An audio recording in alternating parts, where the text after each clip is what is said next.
This is the Nike React X Infinity Run 4. And if you are environmentally conscious or sustainability minded and you like running in a max cushioned, extremely supportive and comfortable running shoe, this could be for you. Let's get into it.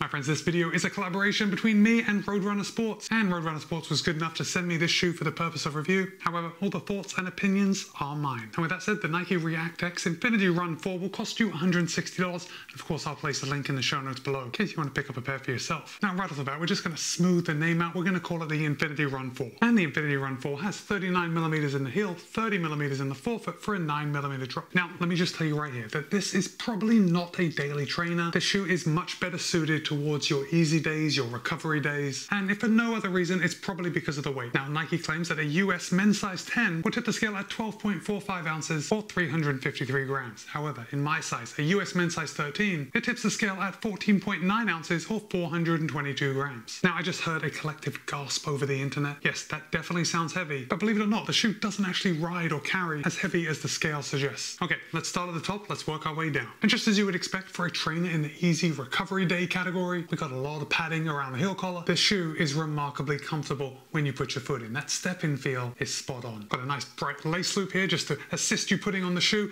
and the heel counter is very rigid. Again, as soon as your foot goes in, you feel pretty much locked in. Now, this upper is brand new for this shoe. Or I shouldn't say brand new, it's still Flyknit, but it's an updated Flyknit, and it's the best fitting Flyknit yet. And look, this is very difficult to see on camera, but there are several different weaves all over the upper. So if we come along the side, you can see it's a very tight knit with some ridges, and that's just giving a little stability to the upper. You can see these lines of laser cut holes. Now, if I put my hand in and I kind of stretch the upper a little bit, can you see that? Probably not, but those holes get a lot bigger. Now, with that said, even though there appears to be quite a bit of ventilation, it is still a knit upper and it is going to ride just a little warm. And that's certainly okay unless you live in a super warm area. Because again, remember, recovery paces, easy paces, going out and just logging those miles. You're not going to be pushing the envelope and spiking your heart rate in this shoe. As far as overlays, they are very minimal. Where other shoes use a lot of overlays to add support to the upper, this updated Flyknit is just using those different weaves. There is a little bit of reinforcement coming along the eyelet chain, and then probably most prominently, we have this piece coming right around the back, almost like a heel clip, but it's really not doing anything. Because we've got the internal heel counter,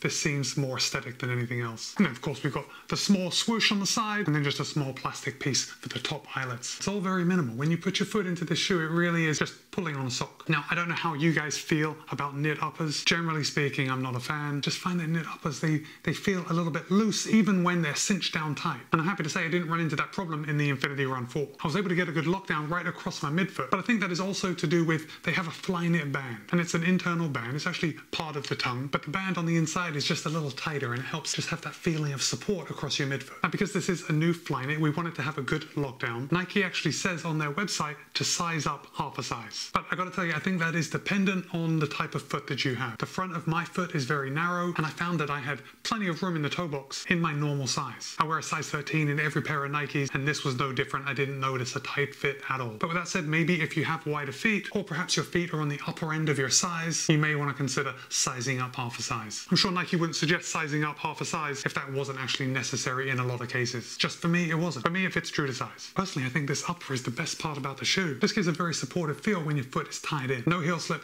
good midfoot lockdown, plenty of room in the toe box, for me at least. Now I know Nikes do tend to run a little narrower than some other shoes, so take that with a pinch of salt. Oh, the Infinity Run 4 also features a water-repellent liner on the inside of this new Flyknit upper. Now, that doesn't mean that it's waterproof. You're not going to be able to take this shoe swimming, but if you are running and you're running through perhaps wet grass, or you're splashing in a puddle, or you're even out in the rain, it's going to offer a little more protection. Unfortunately for me, in my case, because I live in such a hot area, I kind of soak the shoe from the inside out. So all I'm doing is protecting the outside from my sweat, which you could argue is also a good thing. Now let's come down to the midsole. Now this is the biggest change yet. This is the first shoe that Nike has used their React X foam. And not only is the React X foam 13% more responsive than the regular React, it also has a 43% lower carbon footprint than the regular React foam. Now, yes, they have tweaked the formulation a bit to get that extra responsiveness, but the main reason that they have lowered the carbon footprint of the React X over the React is just the process in how they make it. They've kind of streamlined it a little more, made it a lot more efficient. But either way, a lower carbon footprint print is always a good thing. Come down to the outsole, you're going to see nothing but rubber. It's Nike's waffle outsole rubber with, I guess, strategic cutouts to the React X below, but this is all rubber, and just by looking at the sheer amount, this shoe is going to last you a long time. Now, before we talk about ride, I just want to point out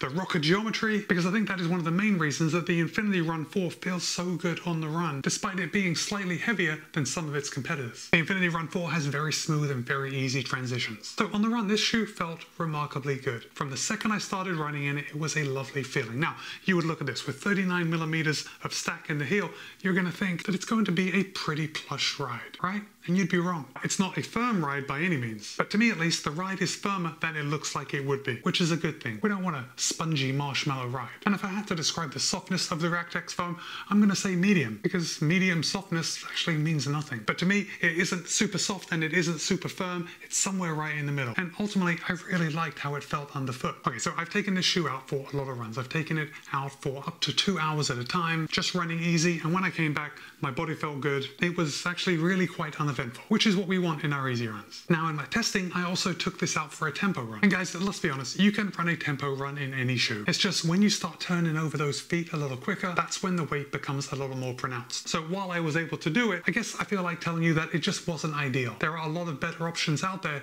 if you want to do a tempo pace, if you want to run intervals, and certainly there are better options if you want a shoe for racing. However, this shoe does have a place, and it's got a pretty big potential place in your rotation. Because remember, most of our runs are going to be nice and easy. The vast majority of our runs are just going to be going out there and churning out the miles at a conversational pace. And if those are the types of runs that you want to do, I think the Infinity Run 4 fits in nicely. It feels good on your foot, it feels good under your foot, and again, it does not feel as heavy as the scale suggests, which I actually think is pretty high praise for this shoe. So guys, I want to hear from you. Are you thinking of picking up a pair of the Infinity Run 4? Have you run in the Infinity Run 3? And what shoes do you choose for your easy or recovery runs? Let me know in the comments. Guys, it's Matt B. This has been my review of the Nike React X Infinity Run 4. Be kind, be happy, run well. See you in a couple of days.